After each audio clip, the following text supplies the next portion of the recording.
Today, we're taking a deep dive into the fascinating world of cognitivism.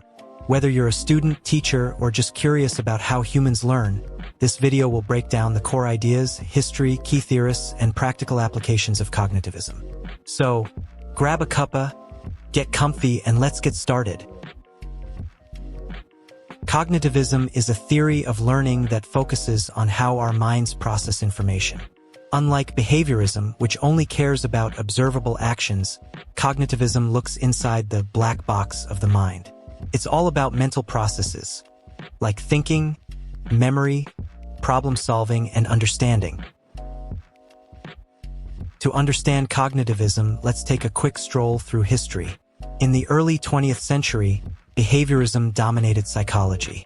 Think Pavlov's dogs and Skinner's pigeons, stimulus in, response out.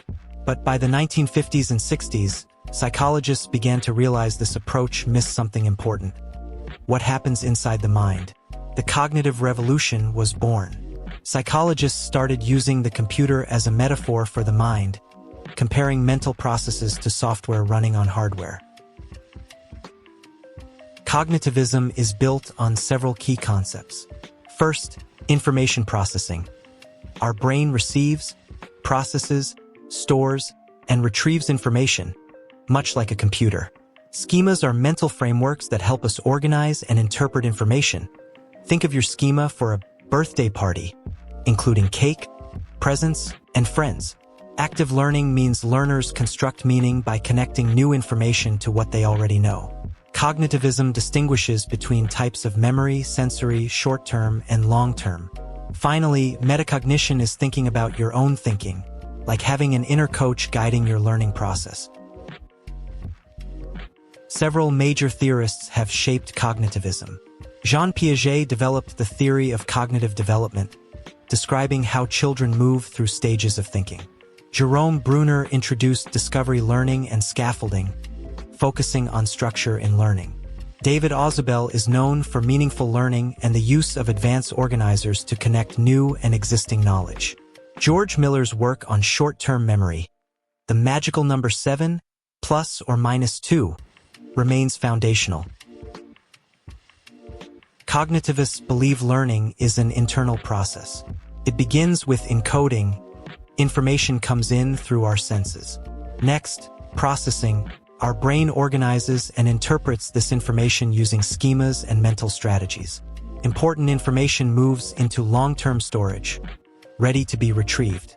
Retrieval allows us to recall and use information to solve problems or make decisions. Let's compare cognitivism to other learning theories.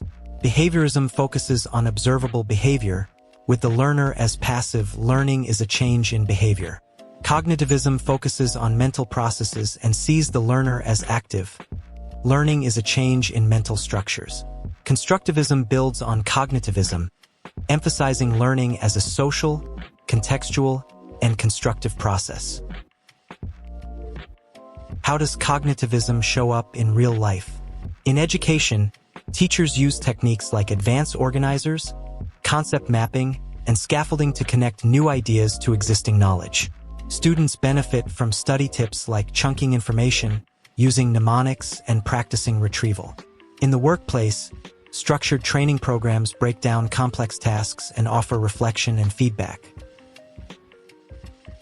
Let's consider a real-life example: learning to drive. At first, you take in a lot of information: road rules, mirrors, pedals. As you practice, you process and store this info, linking it to past experiences like riding a bike or playing video games. Over time, driving becomes second nature. That's cognitivism in action. No theory is perfect. Critics argue that cognitivism can be too focused on individual minds and may overlook the social and emotional aspects of learning. That's where newer theories like social constructivism come in. But cognitivism's insights into memory, thinking, and learning remain hugely influential. And there you have it, a whistle-stop tour of cognitivism. From understanding how we process information to practical classroom tips, cognitivism shapes the way we learn every day.